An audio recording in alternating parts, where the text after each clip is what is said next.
Tara. Live in 3, 2, go. All right. Good morning. Good morning. Okay, welcome to the Huddle on Fridays. Saurel, I went to the gym yesterday and I asked the instructor, can you teach me how to do splits? And he said, how flexible are you? And I said, well, I can't make it on Tuesdays.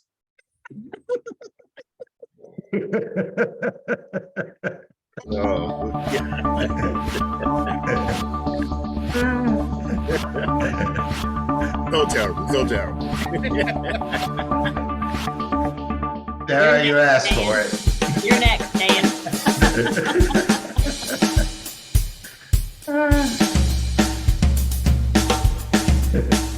They're terrible.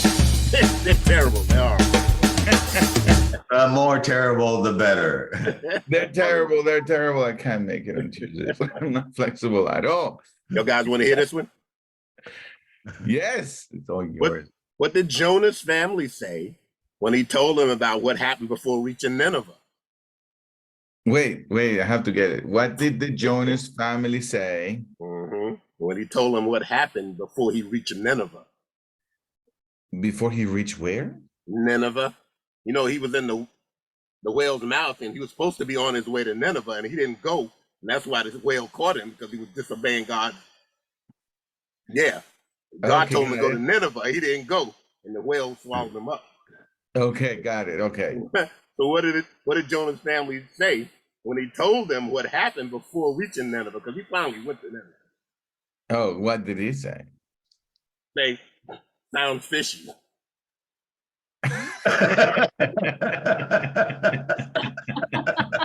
Terrible, right? Terrible. That's really terrible.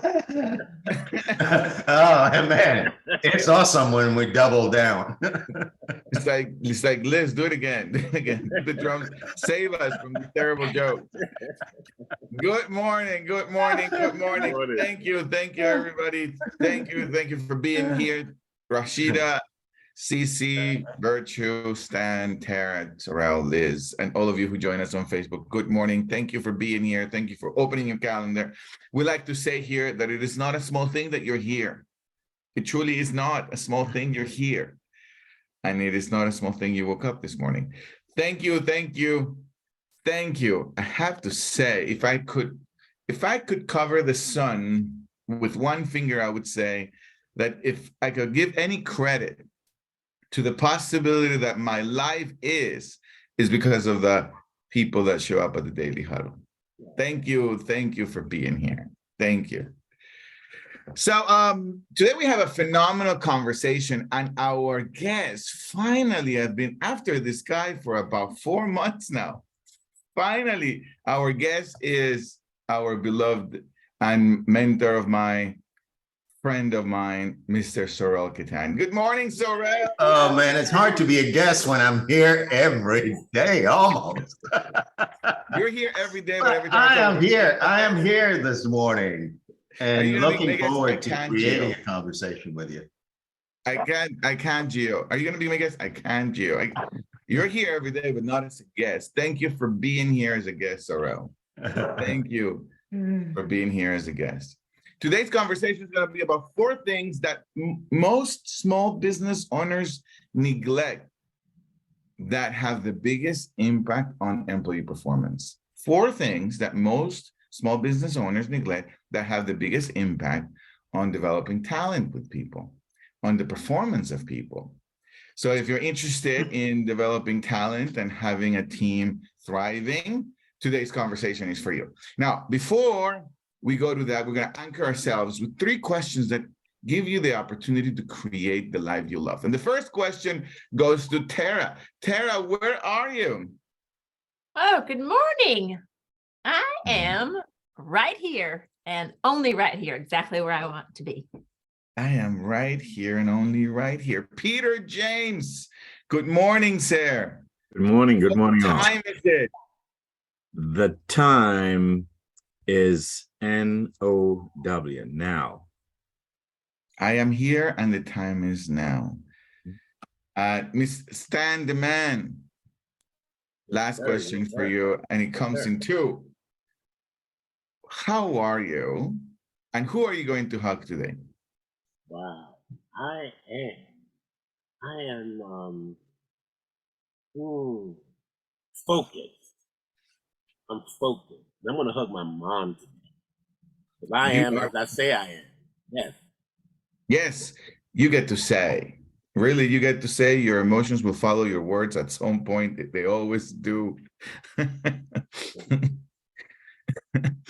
Thank you for being here and hugging your mom and bringing family to the Daily Huddle. Saurel, good morning, sir. How are you, sir? Good morning, Gio. I am the way I say I am. And this morning I'm excited. Great. Thank you for being Person I love most in the world has a birthday tomorrow. Oh. here. Happy birthday to Susan. Yes. Oh, happy birthday, Susan. Happy birthday to Susan. Happy Saurel, birthday. I'm going to say just a few things about yourself, even though all of us know you. However, there's a few people that stop by on Facebook and they want to know who you are. So I'm just going to say a little bit of tip of the iceberg of who you are, and then we're going to dive into these 4 things that most small businesses neglect. So a little bit about Saurel. Saurel is a human behavior and transformational expert. He is the creator of Launching You, access to being the leader you most respect. He's trusted advisor of CEOs, owners, and key executives of small and medium-sized businesses. Saurel is also the founder and CEO of exeQfit, a business consulting firm dedicated to empowering leaders to discovering hidden barriers to high performance and create share plans to build, sustain an environment for high performance. Saurel, thank you for being here. Thank you for being here. Gio. Thank you. Thank you. You know, this is the kind of conversation you and I have on a regular basis. And this one we're sharing with the whole world. So I cannot be more delighted than to be here with you, to be here with the Daily Huddle family in this capacity. So most of you may already know that Susan and I started a business in 2005. And this whole context of the 4 things that most small business owners neglect is coming from the assumption I'm making that because I neglected them, that maybe most small businesses neglect them too. So we started in 2005. As you can imagine, I'm starting this business on a shoestring. We're literally in the back of a Toyota Camry. It was a white Toyota Camry sitting on South Hairston Road down in Lithonia, Georgia. And we said yes to starting a business. And it was myself and 3 other gentlemen, plus Susan in the background doing accounting and doing all that good stuff, right? So here's what I neglected, or at least thought, if I did just what I thought I could do, because that's what the business can handle at this point, it would be enough.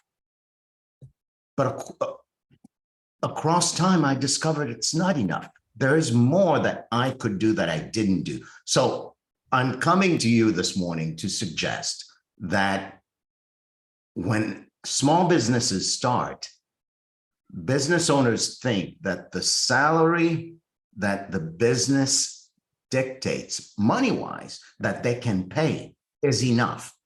And it should be enough to drive employee performance. Here's what I discovered. It wasn't. In fact, what I discovered and continue to neglect is that when it comes to human needs, at the very basic level, people need to get their physiological needs met. They need to get their safety needs met. And then they get to need to have their love and belonging needs met. So when it comes to being in business, I neglected that at the beginning.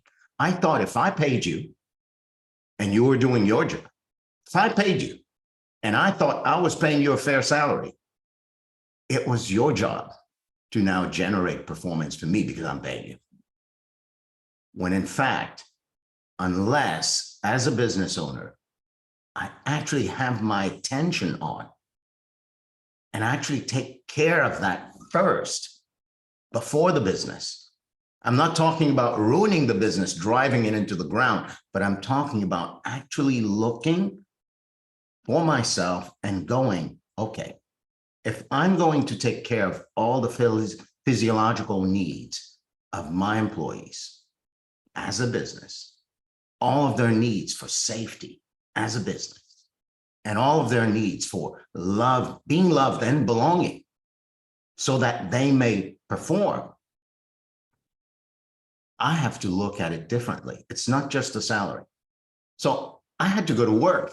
I actually had to go to work to say, what happens if one of my employees has a flat tire and they can't fix it because they don't have enough money to do that?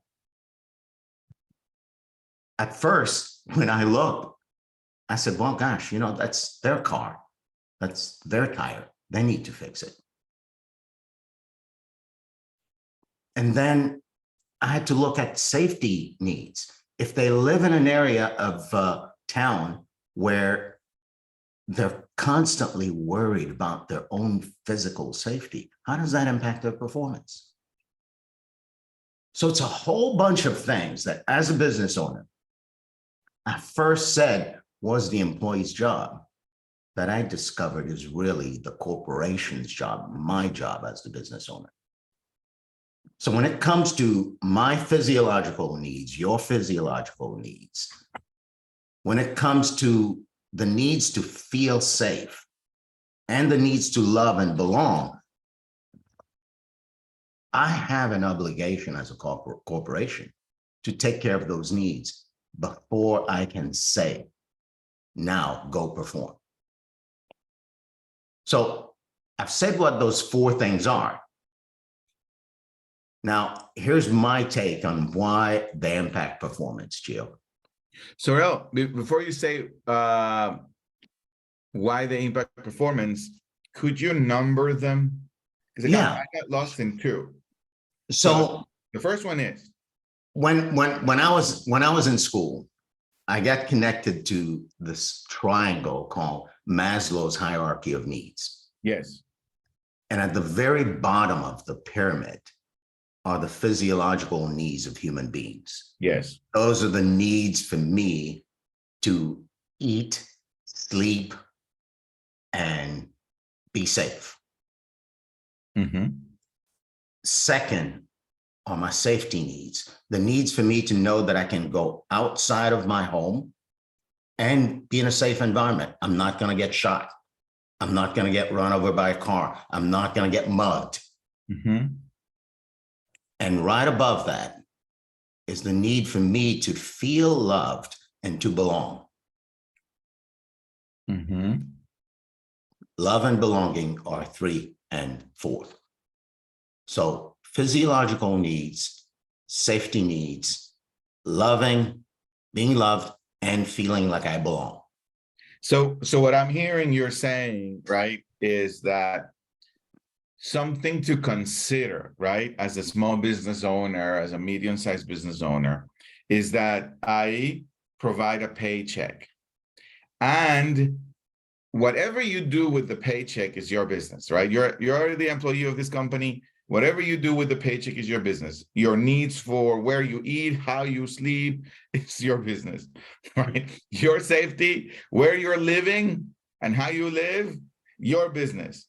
How you feel at home or here, whether you feel that you're part of this, your business. Your business. And whether you feel that you belong here, that you're part of something big, your business. So what you're saying is that perhaps even on Maslow's hierarchical needs, as a business owner, I am perhaps it's in my blind spot that I'm neglecting these very essential needs, as that's their business, and there is an opportunity for me as a business owner to engage in that question. Well, how do I provide support to this very important hierarchical needs? Is what I'm hearing you're saying. Yeah, and I want to rephrase the question you just asked to say, does the salary I pay them afford them the ability to meet those needs in a way that's adequate?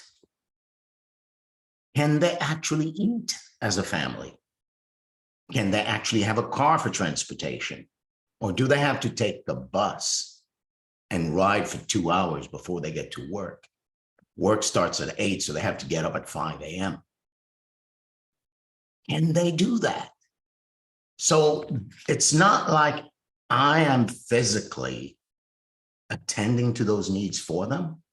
As a business owner, I actually have to look and have the financial model of the business be structured such that the salaries of my employees, the benefits I pay them, ensure that they, for themselves, can address those needs in an adequate way. Unless I do that, what I discovered in my own experience, Gio, is unless I do that, I don't have a leg to stand on in demanding or requesting performance. And this is where the second wave of this conversation comes for me. So how does that impact performance? What I found in my own experience is that when my employees cannot meet those needs, they cannot have their attention focused on anything other than meeting those needs. So an employee comes to work and I say, you've got 50 units to do. I want you to do it this way. Here are the quality requirements. At first, I would say to myself, what is your work ethic? Why can't you do the job you get paid for? But over time, I discovered there's a link, and it's inextricable that they're connected, that the easier life is for one of my employees, and the more the salary I pay them facilitates that life, the better performers they become. Mm-hmm. So why do those 4 things impact performance? Is precisely this, that unless those needs are met at a level and people reach a threshold, and for some people that threshold is different, right? And people reach a threshold where they say to themselves, I'm satisfied. I can meet my physiological needs. I can eat, I can sleep. I have transportation. I have good access to healthcare. I'm safe in the neighborhood where I live. The salary I'm paid affords me the ability to stay in that neighborhood. And the organization inside of which I'm operating has created an environment where I feel welcome, I feel wanted, I feel loved, and I'm connected to something that I'm proud of.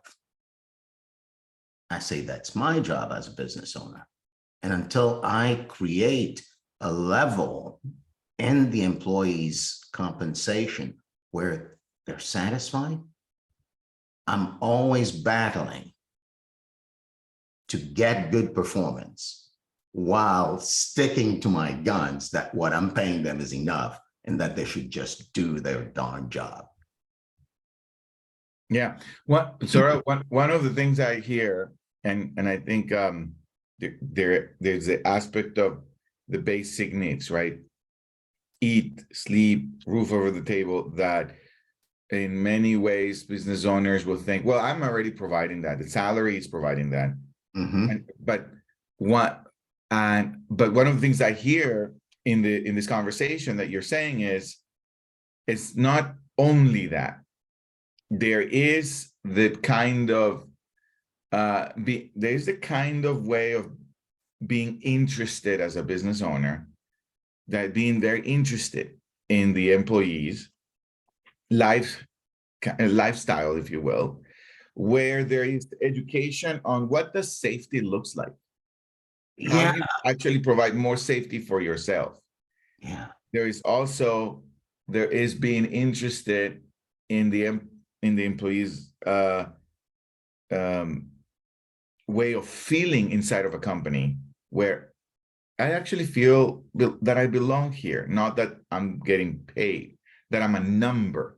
Because most people feel a number in a company, that they're a number.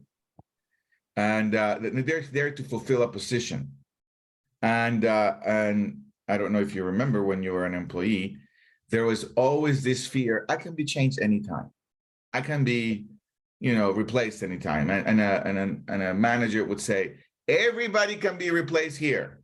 Do your job, right? And then it has people walking on eggshells, afraid, not talking. So there's no belonging. There's no feeling of I'm part of something bigger than myself. And what I'm hearing, what you're saying is, it's critical for a business owner to pay attention to not only the basic ones, which is a salary that can get you from work to your job and pay the basic needs, but also the education that gives people a better quality of life. Is what I'm hearing you're saying.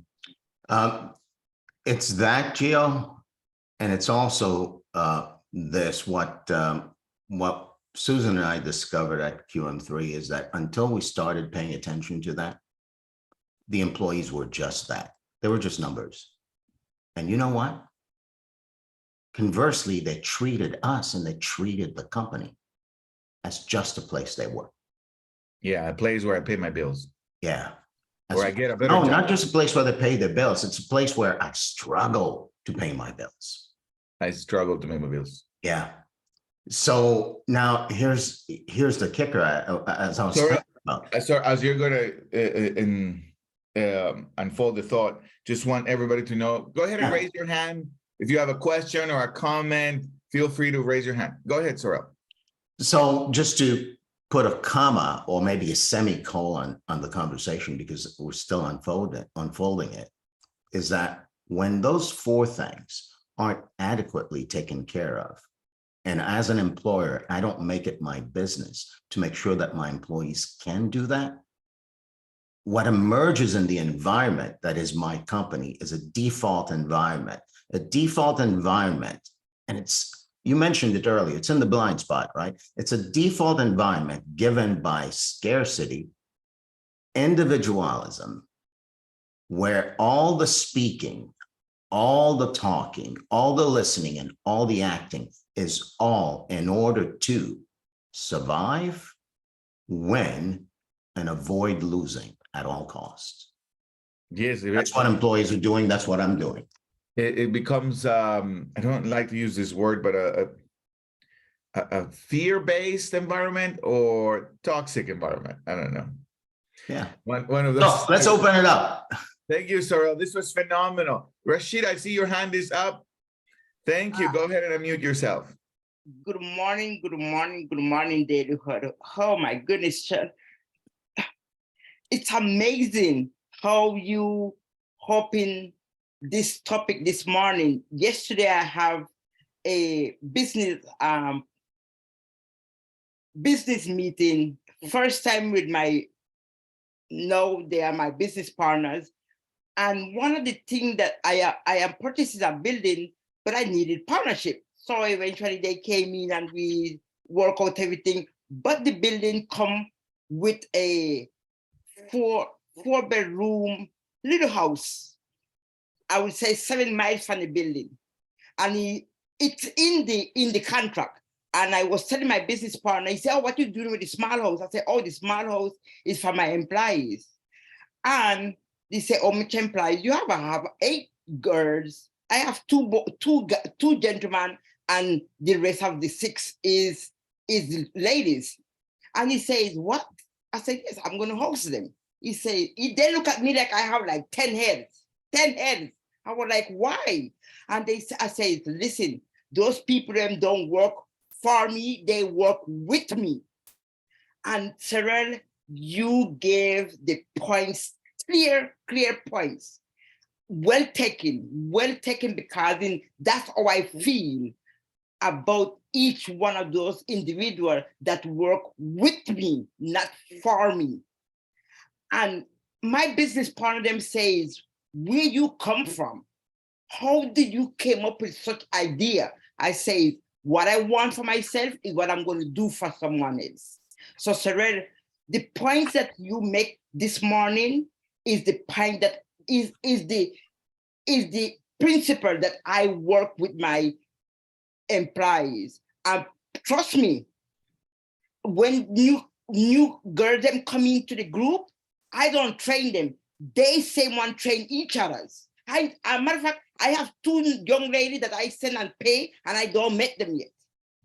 But the relationship that I build with who is in the group, or is in the business, or in the company, is the one they pass and they say, oh, she's a sweetheart, she's an angel. They just treasure me because it's what I give back to each one of those individuals that work with me.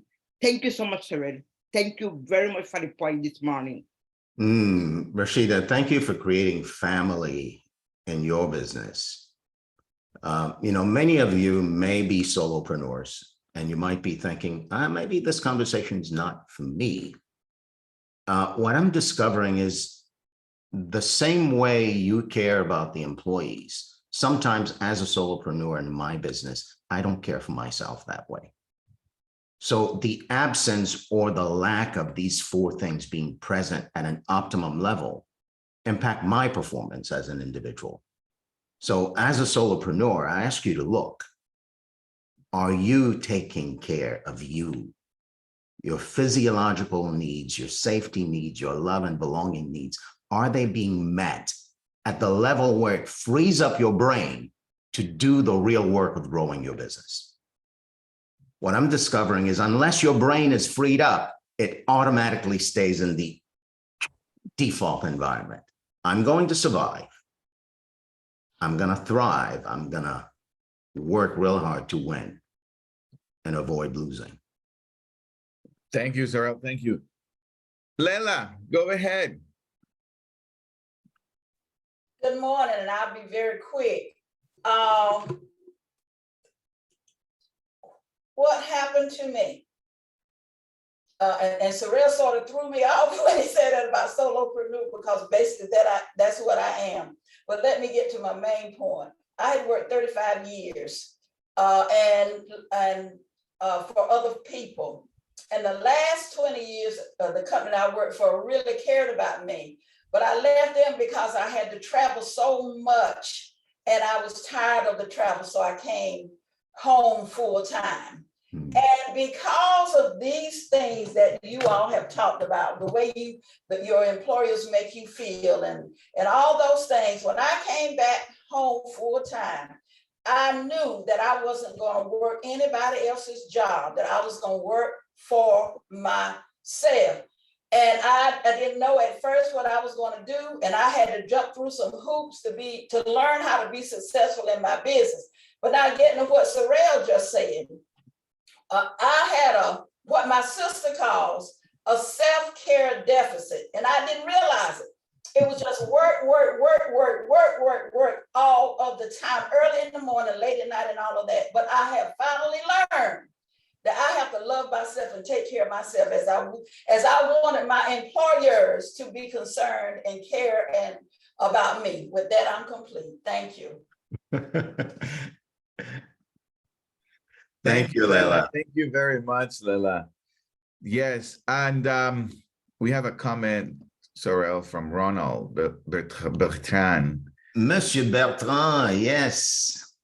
Yes, and he says that making the transition from being an employee to becoming an entrepreneur is one that one needs to really take time to decide. He says, Ronald Bertrand says, and that's very true. And the best thing is to jump and hope that the parachute will open at some point. Yeah, you just jump. just jump, but jump with your eyes wide open. Because when you jump, you're saying yes to a myriad of things that have nothing to do with the specialty that you have, that you're so skilled at, and that you want to do for yourself because you no longer want to work for the man.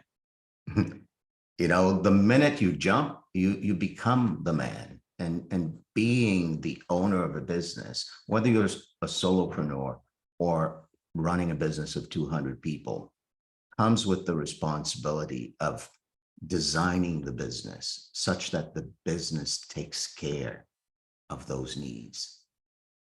Now, at first, it might look like what people in business call a J curve, where the business loses a little money to take care of that, or you don't make as much profit to take care of that. But I guarantee you, in the long run, you will be more profitable and you will be freer, because the people in the business will run the business for you and you get to be free. You can. Thank you. Yes, thank you, Saurel. I like